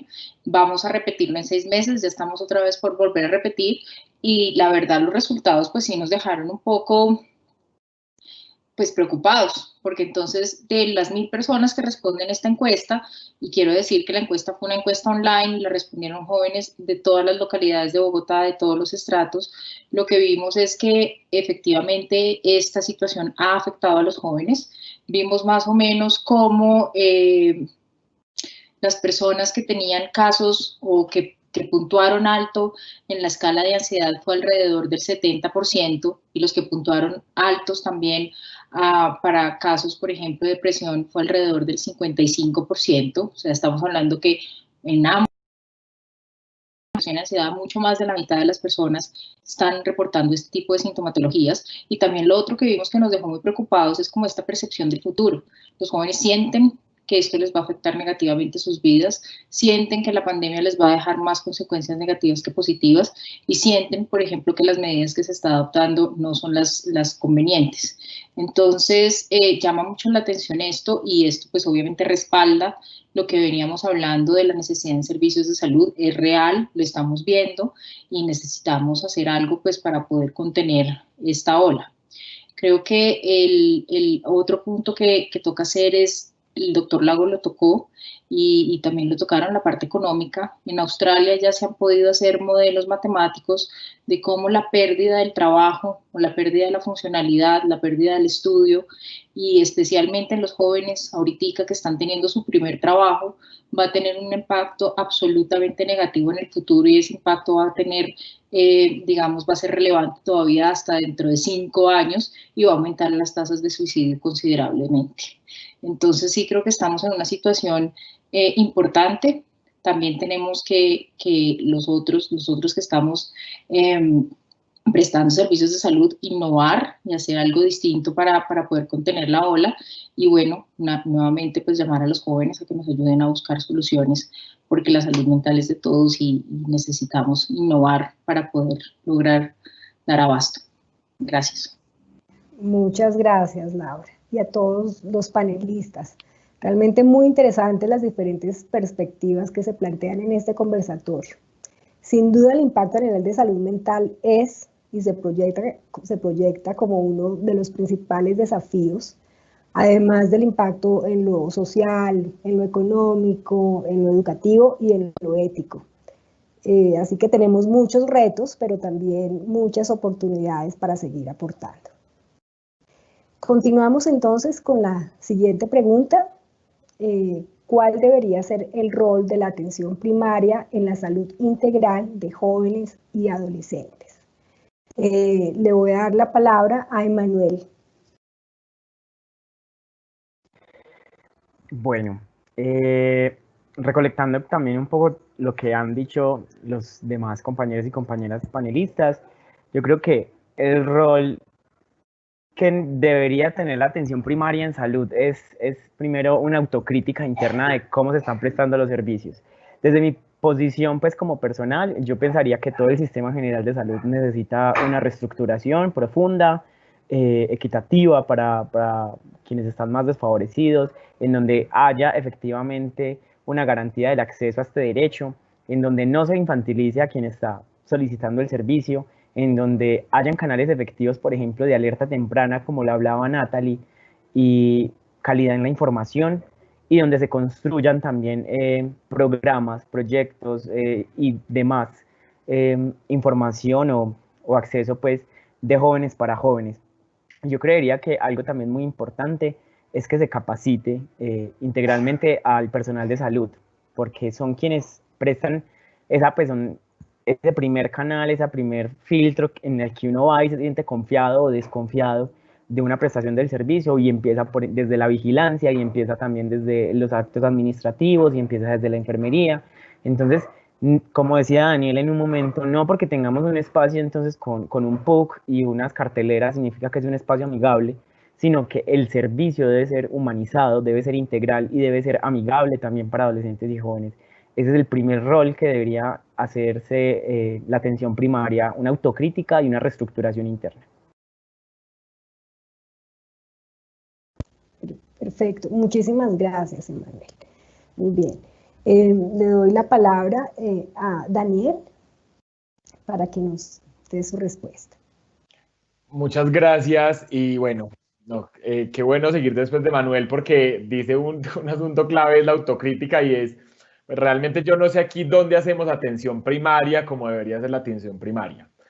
Entonces, cuando hablamos, porque mucha gente cree que atención primaria es el nivel básico de atención, entonces es la IPS primaria, y la atención primaria es esta estrategia que permite poner los servicios de salud en la comunidad donde la gente está, donde las personas están, y utilizando los conocimientos, la sabiduría de la misma comunidad para hacer esa puerta de entrada al sistema de salud. Realmente aquí hemos tenido muchos esfuerzos, pero no tan avanzados. Entonces creo que una crítica de verdad a las personas que hacen atención primaria sobre qué es lo que están haciendo, creo que es el primer rol que debería asumir.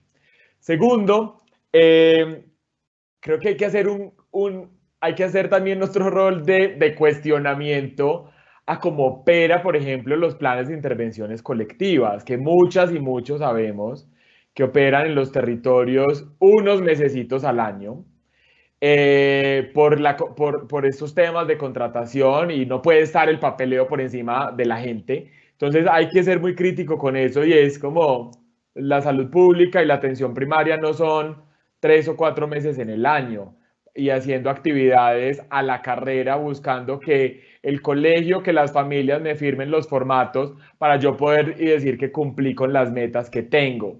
Entonces creo que esa es otra cosa muy importante que tiene que hacer, y de verdad que entender esto desde los diferentes sectores y más que los sectores, los entornos donde viven, estudian, trabajan las personas.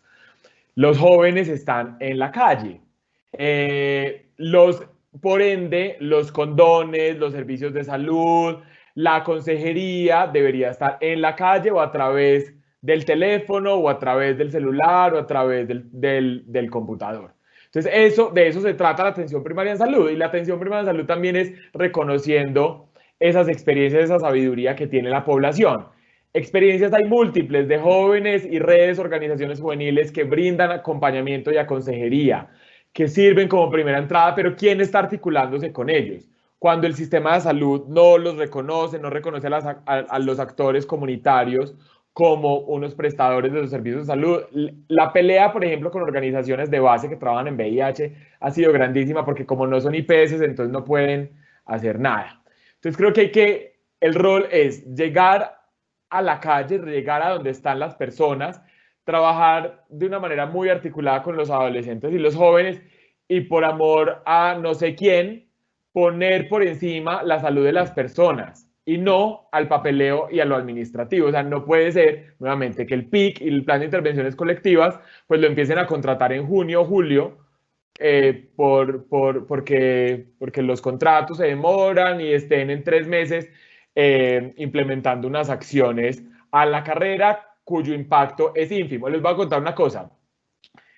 El 30 de septiembre lanzamos el informe del primer Estudio Nacional de Salud y Bienestar Escolar. y encontramos que solamente el 27% de los colegios que participaban en el estudio, de 263 municipios, solamente el 27% tienen articulaciones explícitas con la Secretaría de Salud. Con eso les digo todo. Entonces, ¿qué estamos haciendo en atención primaria en salud si las secretarías de salud no están trabajando de la mano con las instituciones educativas? Allá es donde tienen que estar. Entonces, ese sería como el rol. Muchas gracias, Nelcy. A ti, muchas gracias. Muy bien, le doy la palabra a Natalie. Creo que la atención primaria, por lo menos en lugares alejados de Colombia, o por lo menos muy dispersos, tiene que dejar de dependerse del ejército y de la policía.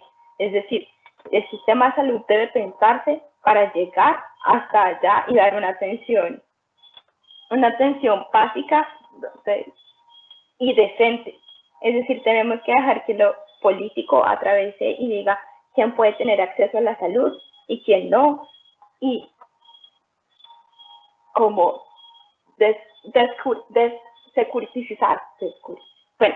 sacar de la seguridad la salud en las regiones y en los lugares más apartados de Colombia. Lo segundo también es una atención que sí, que salga a la calle, que salga a donde habitamos los jóvenes, pero que esté educada en las diversidades, educada en las personas LGTBI, en las personas afro, en las personas indígenas. Como una pequeña anécdota, me acuerdo que una vez yo estaba en la calle y estaban regalando condones. Y yo, no, muy bueno, muy bueno. Y me dijeron, oye, qué pena, es que tú eres mujer y así no te podemos dar un condón. Yo quedé como, primero, o sea, ¿quién dijo que yo era mujer o me identificaba como mujer? Y segundo, porque yo no, como mujer no puedo ejercer mi educación sexual y no puedo cargar un condón y porque esto está prohibido. Es decir, que no nos llegan barreras desde la calle, porque si las barreras las sentimos en las instituciones de promotoras de salud y vuelven a ponernos en la calle, esto va a obstaculizar que otras colectivas como por lo menos las mujeres trans eviten trabajar y crear políticas públicas o crear programas diferenciados para ellos. Perfecto, muchas gracias, Natalie. Para ir cerrando esta cuarta pregunta, le pido al doctor Lago que nos dé su respuesta, pero voy a aprovechar para integrar esta cuarta pregunta con una pregunta que nos hacen desde el público y que tiene relación con esta pregunta. Y es, teniendo en cuenta barreras como tiempos cortos de consulta, ¿qué podemos hacer o proponer? Ok, yo aquí me aparto un poco de digamos, del consultorio, porque ya lo han dicho los panelistas, si algo nos ha evidenciado la pandemia es la fragilidad humana y la precariedad en que están nuestros servicios de salud. Y eso ha sido a nivel, por lo menos latinoamericano, muy evidente. Al punto que hemos tomado las medidas más efectivas son las mismas medidas que tomó Al-Hatib en la ciudad de Córdoba en 1348. Él decía, se debe la gente mantenerse en sus casas, cerrar las puertas de la ciudad y las personas no se deben reunir y lavarse las manos. Eso fue lo mismo que se hizo hace prácticamente 600 años, 700 años atrás. Entonces, eso nos muestra la precariedad. Entonces, lo que uno ve es que la medicina, la salud pública en general, la medicina en particular y la atención primaria en singular, sobre todo en estos segundos picos, lo que nos ha demostrado con todo el sistema social de apoyo es que los determinantes sociales quedaron frágiles. El alimento que tocó llevar a las personas era un alimento que no podía ser perecedero, afectando el estado nutricional. Entonces, por eso se distribuyeron granos, no se podían dar presas de carne porque no había cómo guardarlas, no se podían dar frutas porque se podrían, no se podía dar una situación de ese estilo. La vivienda es inadecuada. Todas las propagandas que han salido es para personas de 150 metros por apartamento y la gente no vive en apartamentos. El sistema escolar, se nos ha olvidado que casi el 60% de las escuelas en Colombia tienen menos de 10 estudiantes.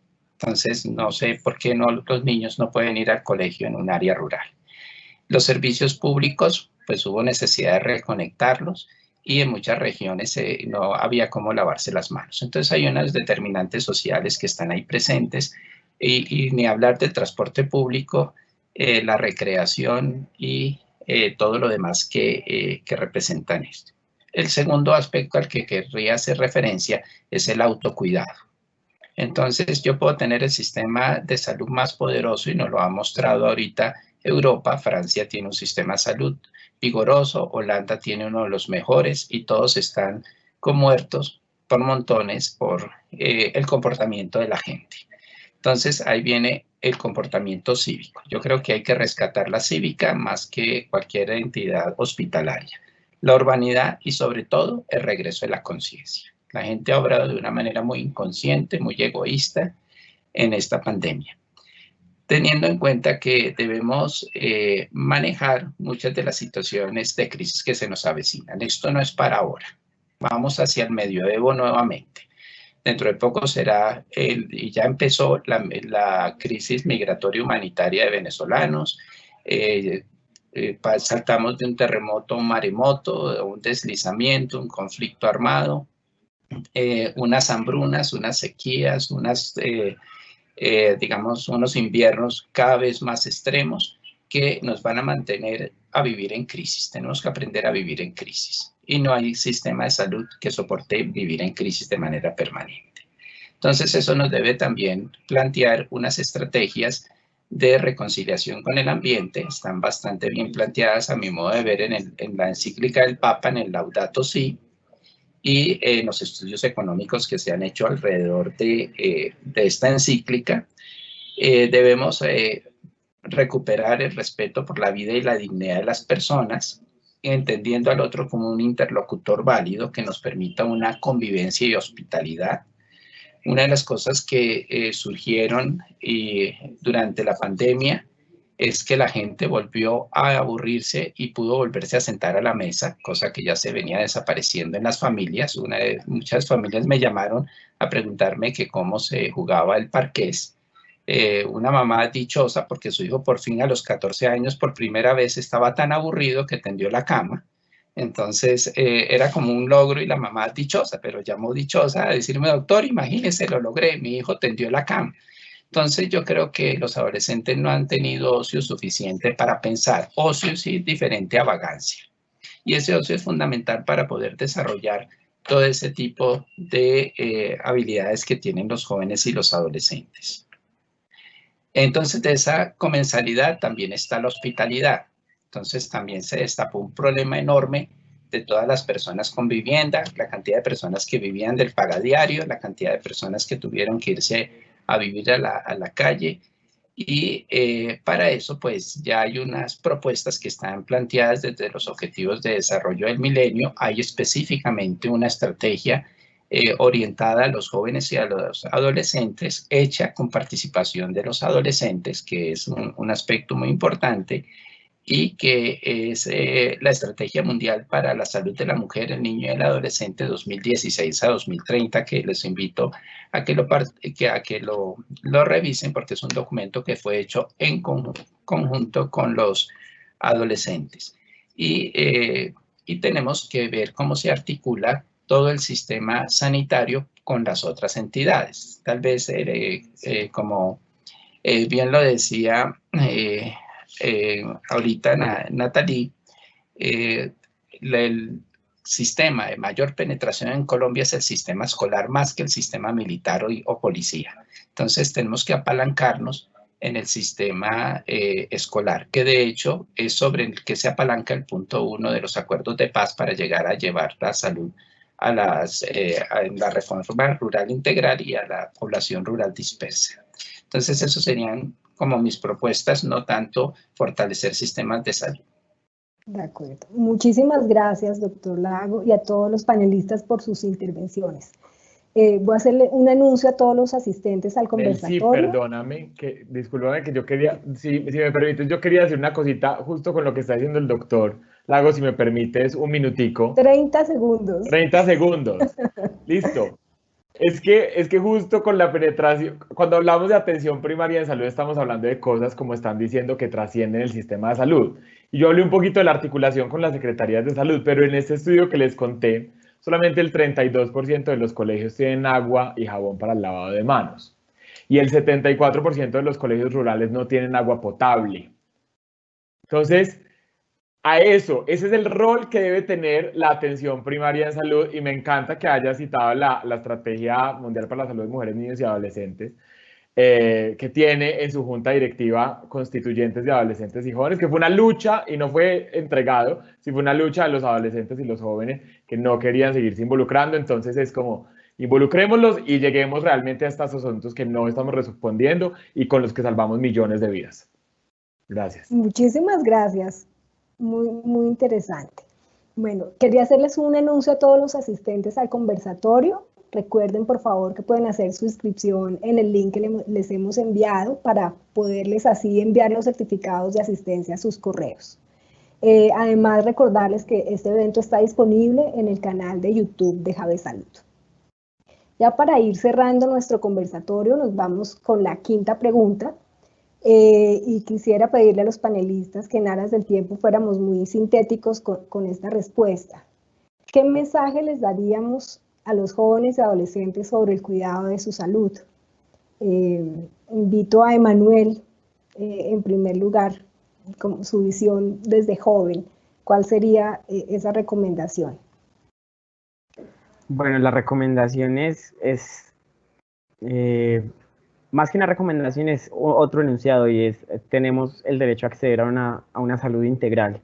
Entonces, mi recomendación es ejercerla, exigirla de manera de calidad, ser también muy responsables con lo que estamos peticionando, y también la construcción de las atenciones primarias en salud. Creería que es lo primero que nos diría también a nosotros en la participación activa de esa construcción conjunta del sistema de salud y la atención primaria.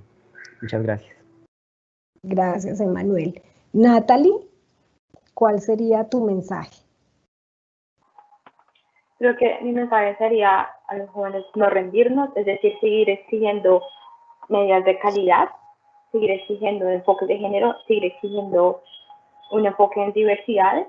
Básicamente, a pesar de que no lo tengamos, podemos pronunciarnos. Existen las redes sociales, existen las maneras en que uno podemos denunciar y podemos enunciarnos entre nosotros. Entonces es seguir pensando que nosotros vamos a ser en muchos años quienes van a reemplazarlos a ustedes. Somos un relevo generacional y debemos crear las bases sociales para que las personas que en muchos años sean jóvenes y adolescentes y niños tengan las condiciones que pues hoy en día nosotros no tengamos. Muchas gracias, Natalie. Laura. Gracias. Pues yo le diría a los jóvenes que se empoderen y exijan que nosotros, los profesionales de la salud, hagamos mejor nuestro trabajo, que exijan a los actores que están involucrados y que las políticas públicas se diseñen con ellos y para ellos, que se usen técnicas de diseño participativo para que diseñen sus propios servicios y sus propias herramientas. También les diría a los jóvenes en relación a la salud mental que si sienten que algo no está mal, que pregunten, que no es malo preguntar, que le pregunten también a sus amigos y a sus compañeros si se sienten bien o no, que hablar del suicidio es posible, y hablar del suicidio es posible hablar con los términos que se deben usar: suicidio, quitarse la vida. Toca hablar de eso, toca desestigmatizar este tema. También les diría a los jóvenes que si sienten que algo está pasando, que consulten a servicios de internet que sean confiables, o a sus profesionales de la salud o a sus pares, y que los pares se entrenen en primeros auxilios emocionales. Y pues para cerrar, quería contarles a todos que desde la Pontificia Universidad Javeriana, en alianza con Jave Salud y el Hospital San Ignacio, tenemos un servicio de apoyo emocional gratuito para todas las personas que lo necesiten, y se puede acceder entrando a la página www.mental.deapoyo o en nuestro Instagram Mentes Colectivas PUJ. Y ahí estamos para ayudarlos y para direccionarlos en lo que necesiten. Gracias. Muchísimas gracias, Laura. Daniel, ¿cuál sería tu mensaje? Nelly, yo tendría 3 mensajes.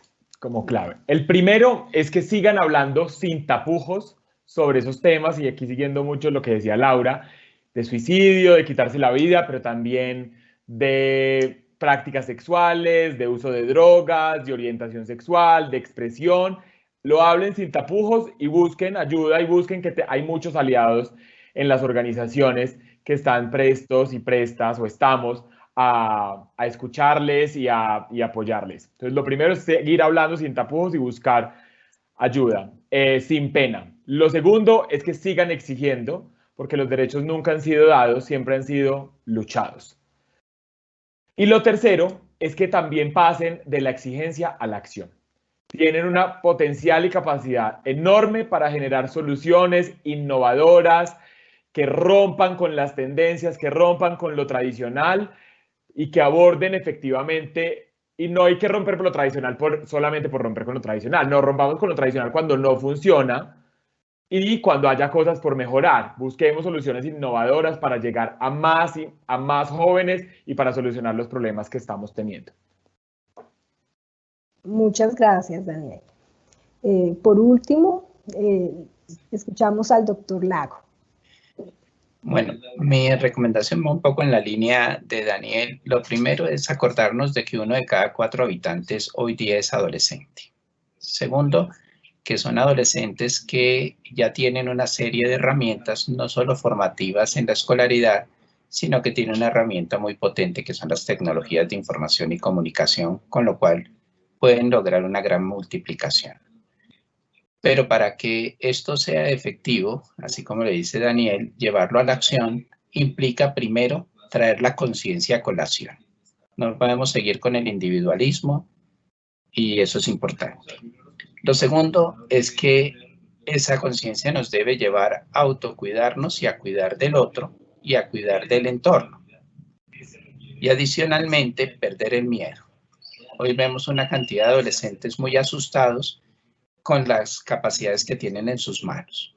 Entonces, para saber en qué invierten toda esa energía, no comer cuento, porque a pesar de estar hiperconectados, están súper desinformados. Entonces, es necesario que tomen un tiempo para analizar las situaciones, pensar su proyecto de vida, encontrar su nicho, identificar el verbo que les permite conjugar su vida y conjugarlo cuantas veces lo puedan hacer. Muchísimas gracias, doctor Lago. Gracias a todos los panelistas por sus valiosos aportes. Realmente poder tener diferentes perspectivas sin duda favorece y enriquece los procesos de construcción colectiva. Fundamental la participación de los jóvenes en los espacios de planeación y de decisión de políticas de salud pública. Tenemos tiempo para una pregunta del público. Esta pregunta se la voy a hacer a Laura. Laura, entonces nos pregunta el público, regálame un segundo que se me... Ya, dice, Patricia Pulido, dice, si bien la tecnología ha facilitado el modo de vida en pandemia, ¿cómo manejar y qué decir de las consecuencias negativas de las mismas frente a niños y jóvenes que poseen problemas de socialización y mal manejo de la tecnología por el uso excesivo de esta? Asimismo, ¿cómo manejar los niños que ya no desean ir al colegio? Muchas gracias, Patricia, por la pregunta. Es muy importante. Siempre que obviamente hablamos de tecnología, pues consideramos que la tecnología es un gran aliado, pero también, como todo, tiene que ser usado con mesura y tenemos que tener un adecuado balance para que los riesgos no pues sobrepasen los beneficios.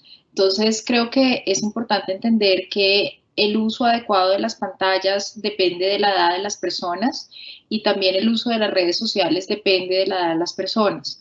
Y mucho tiene que ver la función de los padres y de los cuidadores para que nuestros hijos, los niños, las niñas, los adolescentes y los jóvenes hagan un adecuado uso de esto. Entonces hay que saber y hay que hablar con transparencia de los riesgos que tienen las redes, de los riesgos que tiene el Internet, eso hay que hablarlo sin tapujos también, a qué riesgos se pueden enfrentar. Y lo otro, por ejemplo, con el tiempo de las pantallas, que es algo que preocupa, pues en estos tiempos de pandemia ha sido un poco difícil porque las guías nos dicen X número de horas para esta edad, pero resulta que los colegios se están haciendo a través de pantallas, la escolarización, la socialización. Entonces, en este momento, pues estamos un poco despistados con cuánto de verdad es el momento adecuado de pantallas en esta época donde casi todo se está haciendo virtual. Entonces, en ese orden de ideas, lo que le diría a Patricia es, tengamos en cuenta que hay muchas actividades que se pueden realizar en la red, entonces que haya un tiempo destinado para el estudio, que haya un tiempo destinado para el autocuidado, que haya un tiempo destinado para la socialización y que respetemos esos tiempos, pero también tenemos que saber que tenemos que hacer pausas activas. Y lo otro, pues muy importante también, es que todos nos eduquemos, por ejemplo, en cómo las pantallas pueden interferir con nuestro ciclo circadiano, con nuestro sueño, bajarle la tonalidad a las pantallas más o menos a las 5 de la tarde, a todas las pantallas bajársela más o menos a las 5 de la tarde para que esto no afecte el patrón de sueño. También lo que tenemos que hacer es que una vez nos vamos a la cama no existe el celular, porque entonces nos quedamos viendo y es donde viene el insomnio. Entonces hay digamos, unas recomendaciones de uso adecuado de pantallas, unas recomendaciones sobre estar seguros en la red. Y creo que la otra pregunta era ¿qué hacemos con las personas que tienen miedo a volver al colegio? Pues creo que lo hemos hablado acá mucho.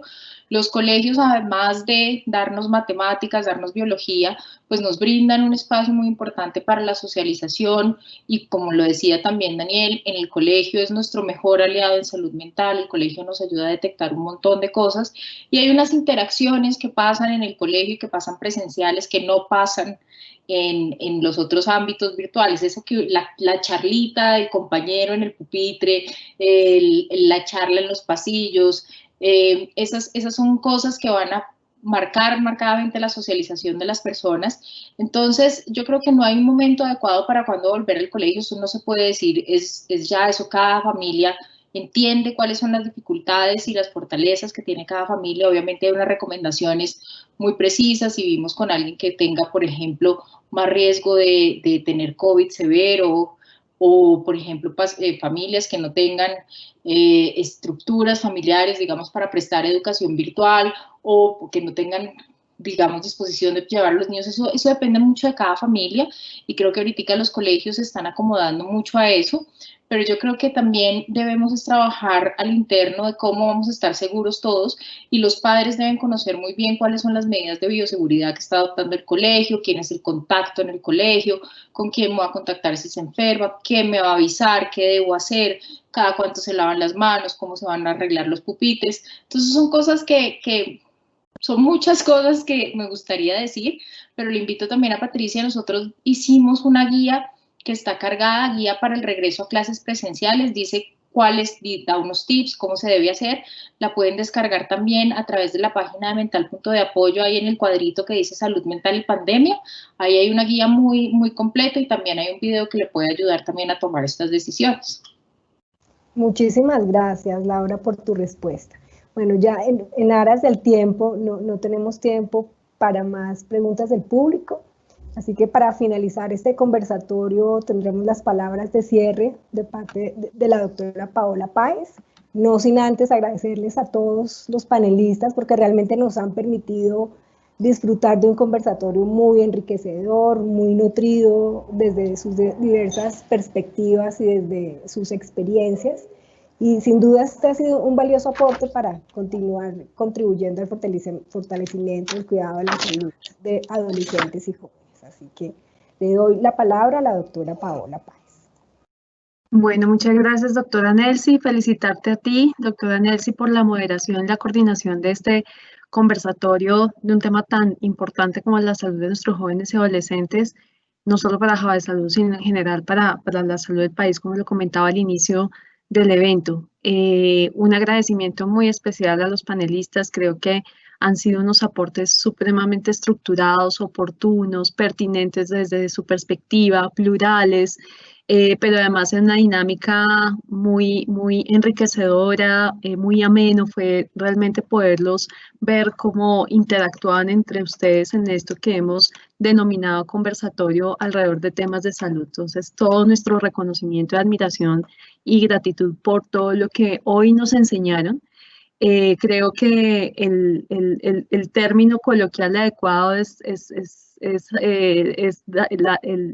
cuando nos dan palo a todos los actores que participamos en el sistema de salud está bien. Yo creo que esto nos lleva a grandes reflexiones. Nosotros, por ejemplo, como una institución de prestación de servicios de salud, pero en general, todo esto también nos llena de argumentos y de tener mayor pues, injerencia también en todo el sector para mejorar las condiciones de salud, de atención, de los servicios, de limitar todas esas brechas que ustedes muy bien describieron al inicio. Me va a permitir sintetizar rápidamente algunos aspectos de todas las preguntas para darle cierre al evento. Fueron descritas con amplitud todas las barreras y las fortalezas. Parece ser que hay muchas más barreras que fortalezas en lo que ustedes comentaron al inicio del conversatorio. Por supuesto que la tecnología sí ha favorecido de alguna manera la interacción con una población que generalmente es renuente a ir a los servicios de salud por todas las barreras que ustedes han comentado. Creo que una reflexión muy importante está dada por el tema de equidad, de no llegar a donde realmente se necesita. Como gran fortaleza, pues hay unos programas maravillosos, muy bien estructurados, con resultados puntuales en ciertas poblaciones, pero sabemos los problemas de equidad que hay y debemos contribuir a ello.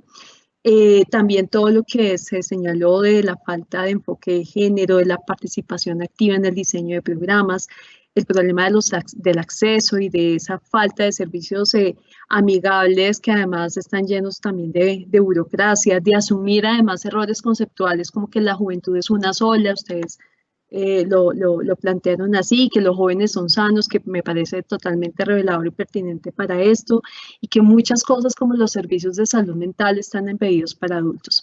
Se identificaron las prácticas resilientes más importantes en esta época de pandemia y es muy lindo ver cómo los jóvenes y adolescentes realmente pueden realizar actividades no solo para el cuidado de ellos mismos, sino también para el cuidado de los demás, como se señaló, y que ya se naturaliza, y eso es sumamente positivo, la salud mental, y se empieza a hablar un poco con mayor amplitud y fluidez y flexibilidad sobre los problemas de salud mental entre ellos y con otros actores que están inmersos en el sistema de salud. Con todo lo que ustedes además plantearon de esa reinvención, tanto en educación, la flexibilidad en el teletrabajo, porque pues no todos los jóvenes tienen acceso además a educación, pero se han venido adaptando y esa es una forma también de esa reinvención que es muy importante. Con iniciativas también loables de ciertas instituciones de educación para hacer redes de apoyo de salud mental, que eso pues favorece toda esta resiliencia. Fueron muy descritos ampliamente todos los impactos en toda la perspectiva biopsicosocial de nuestra población de jóvenes y adolescentes que va a tener las circunstancias actuales, incluyendo desde enfermedades crónicas, pasando por salud mental, del acceso dada la crisis humanitaria y el empeoramiento seguramente de las condiciones de acceso a muchas cosas. Los impactos en salud mental pues son tremendos y realmente palpables, incluso desde ya, con lo que hay además asociado a las condiciones sociales de falta de empleo, vivienda, etcétera, pero también todo esto que nos contaba el doctor Lago desde el punto de vista ético y esa crisis que hay allí, incluso de desconfianza, intolerancia, de culpa, relacionado con la interacción con los demás. Y finalmente, pues, está el rol de la atención primaria que nos deja grandes retos, no solamente a quienes prestamos servicios de cuidado primario. Daniel lo decía muy bien, la atención primaria no es un servicio ambulatorio de baja complejidad, no lo es, pero creo que nosotros desde la prestación sí podemos contribuir a mucho de lo que está allí señalado. Por ejemplo, la infantilización que mencionaba Emanuel, evitar finalmente se vuelve un maltrato, esa infantilización, se vuelve una exclusión, no tener el enfoque de género, no capacitar, como se señalaba, a los profesionales de la salud en la atención primaria para abordar integralmente a los jóvenes y adolescentes, el reconocimiento del entorno que se señalaba también, dónde está realmente este joven, este adolescente, y ya pues a nivel macro, pues todos los temas que hay por trabajar con los entes de control, con los entes también territoriales y de gobierno, de articulación con la Secretaría de Salud, de realmente diseñar planes colectivos donde haya además participación activa, no solo en el diseño, sino incluso en la ejecución, cuidando a otros y promocionando la salud.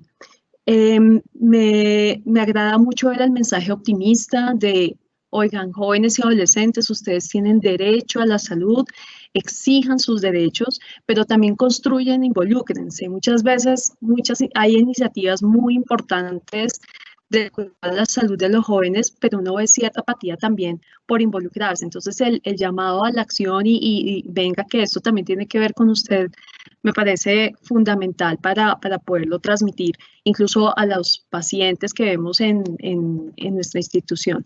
Yo quiero ya pues cerrar este conversatorio agradeciéndole a todos nuestros asistentes. Realmente creemos que ha sido bastante nutritivo y bastante ameno poder haber escuchado a personas tan plurales desde su perspectiva, y nos veremos en diciembre en el siguiente conversatorio. Ya les informaremos por correo de qué se va a tratar. Nuevamente, para terminar, ustedes tienen ya el link en el chat de inscripción para que culminen las personas que no lo han hecho y quieran recibir su certificado.